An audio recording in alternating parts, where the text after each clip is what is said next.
Bonjour à tous, aujourd'hui je vais vous raconter une histoire incroyable. Nous sommes en 1945, l'ordinateur personnel n'existe pas, les téléphones portables n'existent pas, Internet n'existait pas encore. Et pourtant, un homme avait déjà imaginé ce qui allait devenir notre monde connecté. Son nom, Vannevar Bush, un ingénieur et inventeur américain qui, dès 1945, imaginait l'avenir avec une précision troublante. Pendant la Seconde Guerre mondiale, Vannevar Bush dirigeait des projets secrets d'une importance capitale pour l'armée américaine. Mais après la guerre, il imagine quelque chose d'encore plus ambitieux.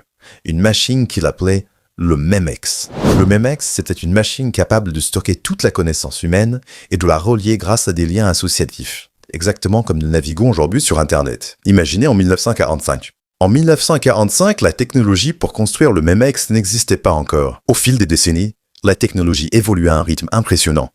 Les machines, autrefois gigantesques et confinées à des laboratoires, deviennent plus compactes, plus rapides, plus accessibles. Les années 70 voient naître les premiers ordinateurs personnels, marquant un tournant décisif. Pour la première fois, des foyers peuvent posséder leur propre outil de calcul et de traitement de données.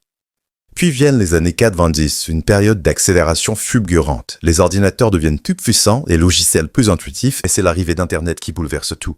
Ce réseau mondial, reliant des millions plus des milliards de personnes, concrétise une partie de la vision de Bush. Un monde où la connaissance circule librement, sans frontières physiques. Pourtant, la ressemblance avec le MEMEX ne s'arrête pas là. Comme dans le concept imaginé en 1945, les informations sont reliées entre elles, permettant à chacun de passer d'une idée à une autre par simple association. Un clic, et l'on explore un nouvel univers de savoir. Aujourd'hui, ce que nous tenons dans la paume de nos mains, un smartphone, une tablette, dépasse de loin ce que Bush pouvait envisager dans les moindres détails. La miniaturisation, la vitesse de traitement, l'intelligence artificielle. Toutes ces avancées rendent l'accès à la connaissance instantanée, presque naturelle. Mais il y a aussi une réflexion à mener. Si Bush rêvait d'un outil au service de l'humanité, la réalité moderne nous pousse à nous interroger. Que faisons-nous de cette puissance? Comment l'utilisons-nous?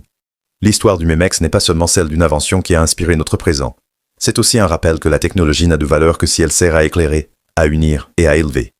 Et même si le MEMEX n'a jamais été construit, cela montre une chose essentielle.